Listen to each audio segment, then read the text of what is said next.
Hello, welcome to the morning show, teeing off with RevSportz. That's Neshish and Bharat with me. Kanan will be joining as well. Gentlemen, heartbreak for the Royal Challengers Bangalore. A lot of expectations. This team has played some good cricket. They started off slow, but they managed coming back really strong into the IPL. Everyone started to believe that this team might just have a chance this year. Unfortunately, maybe next year might be that opportunity. They fell short against the Rajasthan Royals. Both teams play good cricket. I think even the Rajasthan Royals managed to hold their nerve and take them through. Sneashish, your first thoughts on that game? What did you make of it? Did you feel that RCB had a solid chance going into this game? Yeah, obviously. Before the game, I think 9 out of 10 people among us also said that RCB starting might be as favorites of the game due to only the momentum they had in the last six games. We all knew that Rajasthan were coming, were not winning a single match in the last month. So I think the moral and the confidence were down. But it's always on the cards. A run of form can end in just one game. I think that only happened with RCB. RCB just went to the run of form. With that run of form, they managed to defeat CSK. I think it was a very intensified match. It was a knockout game, not virtually. It was definitely a knockout game for them because they had to beat a team like CSK and that too in a quite a significant margin, I will say, because you have to defend 220 runs and that, and again you have to win that match by a minimum Yeah. margin of 8 runs. That was a very significant win also. So they were very good on that night, but unfortunately yesterday they were not. And I think the batting let them down. I will say, if you see in the first innings, they were clearly short about 15 to 20 run minimum. If you ask me, Mhm. I think it was like 20-30 runs short because the pitch was not that much difficult. Yes, the ball was kind of gripping, but still you could have scored around 190, 195, and in a eliminator game at that pitch, I think 190, 195 target would have been very tricky for an inconsistent Rajasthan Royals because if you see that Yes. their batters also struggled to score freely at the start. I think it was Riyan Parag.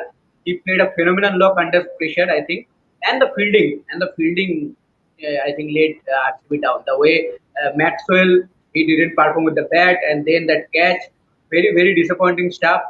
And also Loki Ferguson, I was very disappointed with him because I was watching the match, and in my mind I was like, why don't you bowl the Yorkers or something? Just don't give him boom or something. And it was like in the last over, it was like what I guess 11 or 10 run maybe needed, Yes. and he bowled that was he gives so much room. What Robman Paul did, just put the bat out and just touch the ball, and the ball goes for a four. So you can't bowl those ball at that situation. And you are so much experienced player. You have played IPL. You are a consistent New Zealand key player in your country.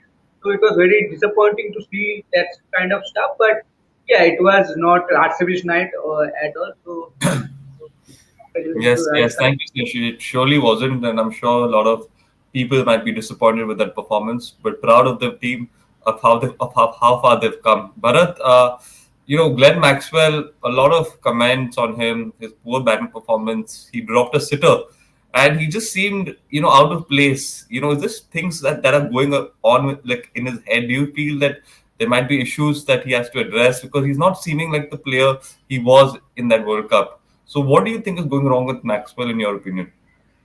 Maybe some mental fatigue now has been playing continuously since October, September, whatever he's been playing here, playing there. So maybe he has a little bit of mental fatigue set in. Obviously, yesterday it didn't seem like he was on the ground. It seemed like he was somewhere else when he dropped that catch, as well Yeah. as when he basically played that shot. Honestly, even SSV Jaiswal sometimes seemed that way. Though he somehow got to 45, there were a couple of edges. Yesterday itself, I had talked about how he might get caught in the slip cordon once it went through the slip cordon, and next there was no slip, and he dropped the catch, and there was a misfield, and Sanju Samson showed it to him that you are not concentrating. I think the case was similar with somewhere with Glenn Maxwell, that he was on the ground, but his mind was somewhere else. Maybe a little bit of Mhm. mental fatigue has set in with him. Yeah, I think that's what it seems like because he didn't seem like he was actually present. You're right, Bharat. He seemed like he was somewhere else. And even when he dropped that catch, you could see the worry on his face. He's, normally if you drop a catch, you'll probably move on and get on, but he actually seemed very worried and very devastated for some reason. Like you could see it on his face. So I think maybe Maxwell has to take some time out and figure things out for himself. But Sneha, Virat Kohli, promising signs for Indian cricket. We've spoken so much about Virat Kohli on the show that he's probably not in the best of form. He's back in form. The strike rate isn't that good. His strike rate is good. So a lot of mixed signals. But now I think finally before going to that World Cup, he seems like he's reached his perfect peak form with his batting. He's giving the starts that the team needs. Probably not being able to capitalize to get too many big ones, but at least giving those starts, taking on the aggressor note, and also in the field that run out was just spectacular. So let's just talk about Virat Kohli for a minute here. Yeah, yeah. See, scoring runs always give you confidence, right, as a batter. And I think before going to World Cup, scoring this amount of run, maybe there's a high chance that he will be eventually the orange cap holder this time around also. So I think uh, uh, so scoring these runs definitely will give him confidence, and I think he is the most consistent and most confident batter for India right now. If you see the other batters available in India for the World Cup. So I think he will be very much confident and good sign for India. Indian fans will be relieved that at least Virat Kohli before a market tournament is in a great form. He is confident. And the strike rate, yes, a lot of talks have been talked about the strike rate, but he ended at a strike rate around 155, 156. So that is not at all bad. But the main thing is that will you expect that kind of strike rate when he will bat at number three for India? That will be interesting to see because the strike rate is coming when he's batting in the power play as a opener for RCB. Yes, But yes. if he is as a number three for India, then the situation might be different. Like in maximum cases, he might come around fourth or fifth over, or maybe around sixth or seventh over, the middle overs, and the spinners will be right after him.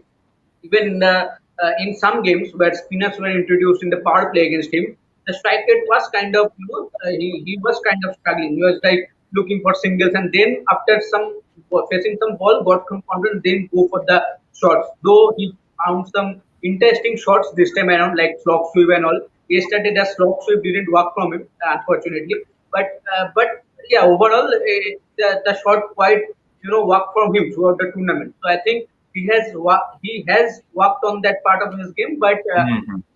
at number three in the World Cup, will this strike rate he can manage and this kind along with this kind of consistency, that will be interesting to see. And if Indian management go with as an opener, for me, I think that will be best option right now to go with Rohit Sharma and Virat Kohli as opener for India. But let's see what management thinks.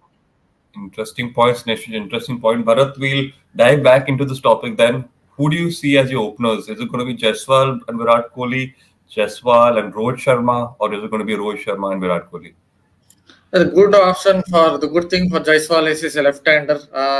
Usually you want a left-hander at the top, but the problem is he has not been really in good touch in this IPL either. Barring that 100 yesterday too, as I said, a couple of boundaries went through the slip cordon. I feel the opposition teams are working him out. That happens to every single batter on this planet. That if you have a good season, if you have a great start, then opposition teams will start bowling better to that particular player. But I have a feeling the way Indian team is structured, they need someone. I know Shivam Dubey after that great start to the season has his form has nosedived, but I feel India needs someone as a power hitter at number six. Yeah. As Hardik Pandya is not in great form, it somehow it feels like his hitting powers have gone down, nosedived a bit. Dubey at his best, his form has nosedived, yes, but at his best he can still hit those big sixes. So with Dubey down the order, I somehow feel they need to sacrifice Jaiswal and put Mhm. Kohli at the top because Kohli's best position is at the top, and that is where because he starts well against pace, he's a good player of pace. Then he can come up against spin straight away. Number three, if he comes up against spin, then I think that he might face a little more problems. So when you look at Yeah. all that, I feel Kohli can slot in at the top. Okay, thank you, Bharat. So we'll end the show with two more topics to discuss about. We'll end it with Dinesh Karthik's possible retirement and the build up to that. to the next match, SRH versus Rajasthan Royals. So, Snehashi, I'll first ask you, Dinesh Karthik, 16 long years. He's played for six franchises. I've just seen it on the net, and he's been a legend of the IPL game. So, talk about his legacy, what he's left behind, and just a comment on his fitness, his dedication, and the way he's maintained himself over the last 16 years. Build this up and speak freely for a minute or so. Yeah, I will still say that despite being 16 years, he is one of the least talked about player, and one kind of for me one kind of not so much celebrated player, I will say, because even in international arena also he came when Dhoni was there. So I think when Dhoni was there, he didn't get so many chances, obviously, because Dhoni was the prime and he was performing that time. So even in IPL also, I think playing 16 years IPL is not an easy thing, and there was a lot of deep in his career. If you see 6 7 years back, there was a time where people were considering that this might be the end of Dinesh Karthik, but there were several occasions that he had made comeback. In then for Mumbai Indians, he played a crucial role. Then for KKR, he came back as a captain. He captained Yeah. the side, and then I think in the last team to this Royal Challengers Bangalore team, it was perfect for him. And who will forget that IPL 2022? The knocks he had played as a finisher, and then got selected out of nowhere, got selected for the Team India for the World Cup. It was a great comeback for him. Unfortunately, he didn't perform that much in the World Cup for India, but yeah, the way he makes himself level and makes himself considered for the World Cup, that was phenomenal. So I think what we can say, that's congratulations to Dinesh Karthik. Whatever he will do in next few years, just good luck. And yeah, he is one of the greats. And if you go by the stats, he is the second highest successful wicketkeeper just behind MS Dhoni. So you know Yes. what important role he has played, both as a batter, maybe as a finisher, you can say, and both as a wicketkeeper, because the primary role of his always has been the wicketkeeping. So I think overall a great career, a great person. And out of the field also, I haven't meet him personally, but whatever I have seen, videos and all the speech, He seems like a I nice think guy. he's a good person. So I think overall, it was great to see him in action for so many years, and wish him all the best for the. Wishing him all the best, definitely. Bharat, how will Bangalore feel if he's not going to be playing next year? And who will the wicket keeping option be then? Because that'll be an interesting decision that Bangalore will have to take. So, any thoughts, any ideas, and obviously just speak on Dinesh Karthik's farewell, possible farewell. Yeah, obviously, there is a mega auction coming up, so they will definitely look at other options. Dinesh Karthik, see, I not met him in person, but was close to meeting him. Once I had to take an interview of a Tamil Nadu player. I guess it was Mukesh Gandhi somewhere in 2016 Ranji Trophy, and Dinesh Karthik was around the dressing room, and I could see he was like a father figure to that particular side, and he was the way he was speaking, you could see that he was a kind of mentor for them. Yeah, he's been a great career for him in the world of IPL. Though he might look at the way it has gone for him with the Indian team, he might look at it as with a tinge of sadness, because there somewhere in 2004 when he affected that stumping in one of the one-day internationals against England. I don't remember who it was, Ashley Giles or whoever was the batter. It seemed like Dinesh Karthik could have a kind of long career with the Indian team, but yeah, it's like a stop-start career for Yes. him. Yeah, Dhoni was around, but in 2007 against England in the Test series, he really looked good at the top of the order. For a while, you wondered whether he would make it count at the top of the order. Then he failed in Australia, somewhere in Australia. Then he again made a return to the Indian side through other formats. Obviously, in 2022 T20 World Cup, he made a return uh, for that World Cup. It didn't exactly go well for him. So somewhere maybe with the team, he would look back at his international career at least with a tinge of sadness. But he's been a wonderful servant for obviously RCB for the past few seasons. Even this season, if you look at how he played against Sunrisers Hyderabad, they had scored some 287, and Dinesh Karthik kept on going for the big shots, though he kept losing wickets, and that innings proved to be decisive. Why do you know RCB's net run rate, if that collapsed for some 130, 140, in while chasing 287. The net run rate would have nosedived like anything.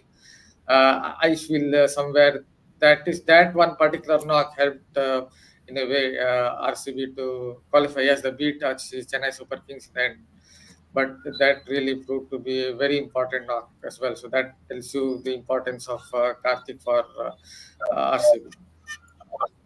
Thank you, Bharat. Thank you. And I wanted to end the show with the SRH RR discussion, but I think it's better if we end it with Dinesh Karthik possible farewell. It's much pleasant note, and I think he deserves that credit. So we'll end it here. We're going to build up to the RR SRH match in a few hours anyway with the Hindi show and the show in the evening. So we'll talk about the match then.